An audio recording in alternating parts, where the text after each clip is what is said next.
ஆனாலும் அவங்க வந்து ஒரு குற்றம் சாட்டுவாங்க. இதே திமுக வந்து பல விஷயங்கள் பண்ணியிருக்கிறாங்க. அந்த ஒரு குற்றச்சாட்டுங்கள்னு வந்துச்சுன்னா, வெறும் குற்றச்சாட்டுங்கள் ஆதாரத்தோட குற்றச்சாட்டுகள் இருக்கு. இது எல்லாத்துக்கும் பதில் திமுக கிட்டயும் இல்ல, மாண்புமிகு முதலமைச்சர் ஸ்டாலின் அவர்கள் கிட்டயும் இல்ல. ஏன் இது நடந்தது? ஏன் இப்படி ஆச்சு? ஏன் அப்படி ஒரு கேள்வி வந்தாலே அவருக்கு வந்து காதுல பஞ்சு வச்சுட்டு உட்காந்துடுறாரு. அவருக்கு எதுவுமே கேட்கறது இல்ல, கண்ணால பார்க்கறது இல்ல. அப்படியே ஒரு மியூட் மோட்ல போயிடுறாரு. அந்த ரிமோட் கண்ட்ரோல் எங்கே இருக்குன்னு எனக்கு தெரியல. அந்த ரிமோட் கண்ட்ரோல் இருந்தால் யாராவது அந்த மியூட் பட்டன் ஓப்பன் பண்ணிட்டு முதலமைச்சர் அவர்கள் நிறைய கேள்விகள் இருக்கு ஏன்னு சொல்லிட்டு இந்த இந்த பிரச்சனை ஏன் நடந்தது, ஏன் விஜய் அவர்களுக்கு வந்து ஒரு சின்ன இடம் கொடுக்கப்பட்டது, அவருக்கு இவ்வளோ கூட்டம் வரும் நல்லாவே தெரியும், அப்புறம் ஏன் ஒரு ப்ராப்பர் போலீஸ் பந்தோபஸ்து இல்லை, ஏன் பாதுகாப்பு இல்லை, ஏன் தேவையில்லாமல் அங்கே ஒரு ஆம்புலன்ஸ் வந்தது, பேஷண்ட் இல்லாமல் ஏன் ஆம்புலன்ஸ் அந்த வழியாக வந்தது, ஏன் போலீஸ் ஒரு லத்தி சார்ஜ் பண்ணாங்க, நிறைய ஏன்ங்கிறது கேள்விகள் இருக்குது. ஆனால் எந்த கேள்விகளுக்கு முதலமைச்சர் அவர்கள் ஒரு மியூட் மோட்ல போயிட்டு ரிமோட் கண்ட்ரோல் யார் கையிலையும் கொடுத்துட்டு அவர் மியூட் மோட்ல போயிட்டாரு, பதில் வராது. ஒரு நிமிஷம், யாராவது ஒருத்தர் கேளுங்க.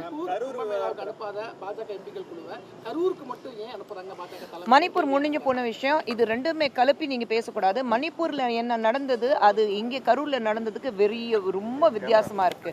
இன்னொன்று வந்து எப்பவுமே அங்க நடந்து முடிஞ்சதுக்கு அப்புறம் ஏன் இது பண்ணலைன்னா நீங்க அப்படியே வந்து ஒப்பிட்டு பேச ஆரம்பிச்சீங்கன்னா நிறைய விஷயங்கள் தேவையில்லாம வந்து பேச வேண்டியதா இருக்கும். மணிப்பூர் வந்து ஒரு பார்டர் பிரச்சனை இருக்குது, அது முதல்ல நம்ம எல்லாரும் புரிஞ்சுக்கணும். அங்கே நடந்தது சம்பவம் ரொம்ப ரொம்ப ஒரு கோர் சம்பவம், அது நடந்திருக்கவே கூடாது. அது எல்லாத்துக்கும் நானே தலை குனிஞ்சு நிற்கிறேன் நான் உங்கள் முன்னாடி. ஆனால் அது வந்து ஒரு பார்டர் பிரச்சனை இருக்குது, கரூரில் நடந்த பார்டர் பிரச்சனை கிடையாது. தயவு செஞ்சு இது ரெண்டுமே ஒப்பிட்டு யாராவது பேசினாங்கன்னா தேவையில்லாத பிரச்சனைகள் கிரியேட் பண்ணுறதுக்காக தான், இல்லை தனக்குன்னு ஒரு சாதகமாக ஒரு விஷயம் இருக்கணும், நான் ரொம்ப புத்திசாலி அதனால தான் ரெண்டு ஒப்பிட்டு பேசுவேன்னா தன்னுடைய புத்திசாலித்தனத்தை காட்டாமல் தன்னுடைய முட்டாள்தனத்தை காட்டுறதா இது நான் எடுத்துப்பேன்.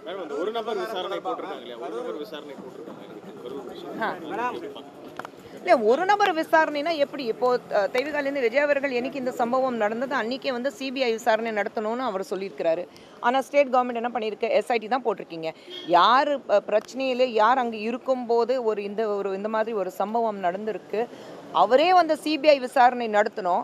ஆனால் ஸ்டேட் கவர்மெண்ட் சிபிஐ வேண்டாம், நான் எஸ்ஐடி தான் போடுவேன்னா அது எனக்கு புரியல. மறுபடியும் அந்த கேள்வி தான் முதலமைச்சர் அவர்களுக்கு, ஏன் நீங்கள் சிபிஐ விசாரணையிலேருந்து ஏன் பின் வாங்குறீங்கன்னு எனக்கு புரியல. பாஜக தலைமையிடம் வந்து விஜய்கிட்ட தொலைபேசி வாயிலாக தொடர்பு கொண்டு பேசியிருக்காங்க.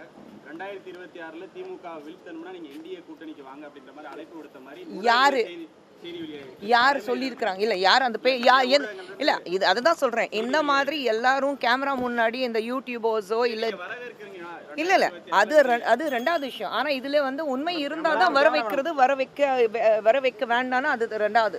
ஆனால் இது விஷயங்கள் வந்து கேமரா முன்னாடி உட்காந்துட்டு ஏதோ அரசியல் பற்றி அவங்களுக்கு தெரிஞ்சு, இல்லை பிரதமர் மோடி அவர்கள் அவர் தான் முன்னாடி உட்கார வச்சுட்டு அவர்கிட்ட ஆலோசனை நடத்துனதுக்கு அப்புறம் தான் இந்த மாதிரி விஷயங்கள் வெளியில் வருது, இல்லை விஜய் சார்பாக விஜய் தரப்பில் யாராவது அவங்கக்கிட்ட பேசி தான் இந்த விஷயங்கள் நடக்குதுன்னா இது வந்து சும்மா அந்த யூடியூபர்ஸோ இல்லை சில பேர் வந்து கேமரா முன்னாடி உட்காந்துட்டு 2 மினிட் ஃபேமுக்காக அரசியல் என்னை விட வேறு யாருக்குன்னு தெரியாது அப்படிங்கிற பேசவங்களுக்கு பதில் கொடுத்துட்டு உங்கள் டைம் வேஸ்ட்டும் எங்கள் டைம் வேஸ்ட்டும். மேடம், இப்போ அங்கே வந்து தலைமையோ அல்லது இரண்டாம் கட்ட நிர்வாகிகளோ 41 பேர் இறந்து போன கரூருக்கு வரலை அப்படிங்கிறது தவைக்க மீது வைக்கப்படக்கூடிய ஒரு மிகப்பெரிய குற்றச்சாட்டாக இருக்குது. அப்படி ஒரு பார்ட்டியில் இருக்கக்கூடிய ஒரு பர்சனை இந்த விஷயத்தை நீங்கள் எப்படி பார்க்குறீங்க? இல்லை, கரூரில் நடந்த சம்பவம் நடந்திருக்கவே கூடாது.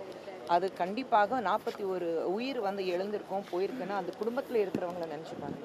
ஒரு தந்தையோ மகனோ கணவனோ தம்பியோ அண்ணனோ எந்த ஒரு நண்பனோ நீங்கள் எல்லா வகையிலும் பார்த்தீங்கன்னா யாருக்கு வந்து ஒரு விஷயம் நடந்திருக்குன்னா அது நம்ம பக்கத்து வீட்லேயே நடந்தாலே நமக்கு வந்து எவ்வளோ பெரிய எதிரி இருந்தாலும் மனசு பதறி போகும்.